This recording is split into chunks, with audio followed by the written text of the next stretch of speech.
Hello everyone watching this video right now. This is me, Rohan Raut, student of IIIT Kota, and I'm pursuing my BTech in ECE. And today we are here to make a small robotics project that will measure the distance of a moving object with the help of an ultrasonic sensor and will display it on an LCD screen. So we need just four components. We need LCD screen, 16:2 LCD screen. We need a ultrasonic sensor, a potentiometer, and an Arduino Uno. Just that. And the best thing about this project is that we'll be doing it in Tinkercad, so we don't actually need those physical models. We'll just need the virtual thing. So let's head over to Tinkercad. So this is our Tinkercad screen and we have assembled all the components required for the project. So we'll start with the 16:2 LCD screen. So we have 16 pins here. The first two are ground and VCC. This ground and VCC will be connected to ground and VCC of the Arduino. VCC is like a power pin, voltage control pin. Then we have contrast pin that will go to the potentiometer pin. We have register select that is actually used to toggle between two registers, command and data register. We have read write that is actually used to read and write on this LCD screen. And enable is like the power switch of this LCD. If it will be off, then it will not work. If it will be on, it will work.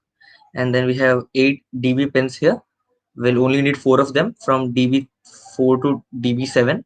It will be connected to the digital pins of the Arduino, and these are 8-bit data pins that actually brings the data here, which will be printed here.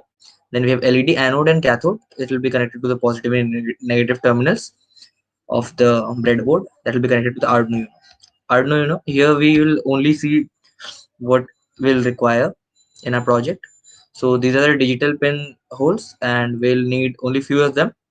That will all the digital pins and the read write enable and everything will go here, and the ground and GND and 5-volt pin will be connected to the power and ground. Then we have ultrasonic sensor here. These have 4 pins: VCC, trigger, echo, and GND. So the trigger pin will actually send ultrasonic waves, and the echo pin will actually receive them. And then we have the breadboard, and one will need one resistor, and that will be it. So let's head over to our. So let's complete the wiring very fast, and then we'll head back to the code. So after completing all the wiring, our project will look something like this, and it is almost complete. We just have to write the code that I've already written. I'm going to explain it to you.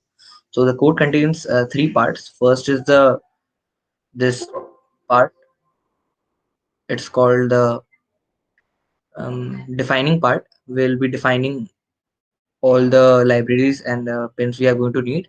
So first we have included the liquid crystal library that is required for showing this values on this LCD screen, and we'll be using 6 pins here: 2, 3, 4, 5, 6, 7. We'll be using this pin, so we have defined it here, and we have also defined 11 and 12 pin for trigger and echo pin that will send and receive the ultrasonic waves. And we have float, time, and distance. We have declared 2 variables for calculating the distance. Then coming to the second part, it's the void setup part.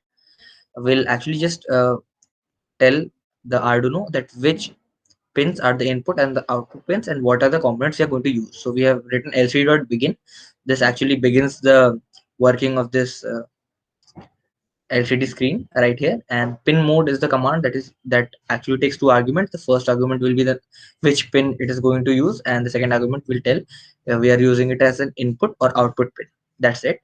And the third and the most important part of our code is the void loop. It will keep on repeating itself until the simulation is stopped. So the fourth part contains few codes. We'll understand the codes. There is a digital write code. It'll trigger the pin.